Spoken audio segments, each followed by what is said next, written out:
Alright, so we're still in Chapter 2, and if you'll remember, Chapter 2 is all about solving equations and combining like terms and simplifying.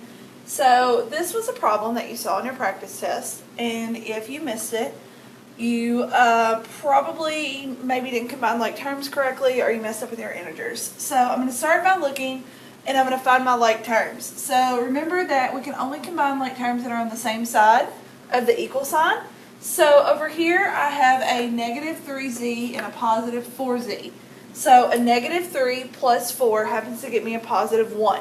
I can write the 1 in front of it if I want to, but I don't have to. So z is now going to be equal to, and I'm going to look on this side of my equal sign, I've got a 3z and a negative 5z that I can put together because they have like terms. Remember, like terms share a common variable with raised to the same exponent. So my coefficient is 3 and negative 5. So 3 minus 5 is a negative 2z. And then I can just leave my plus 9.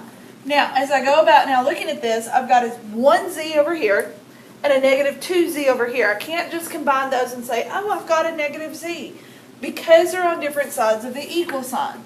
So I'm going to have to use my inverse operations to be able to move that. So this one's already by itself, so it just makes sense to use my inverse operations of the negative 2z. So the inverse of a negative 2z is a positive 2z.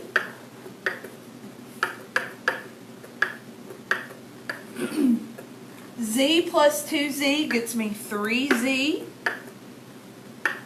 is equal to, those are going to cancel out, and it's going to leave me with a 9. So now I've got 3z is equal to 9. I need to inverse my operation of multiplication, which is division. So I'm going to divide both sides by 3.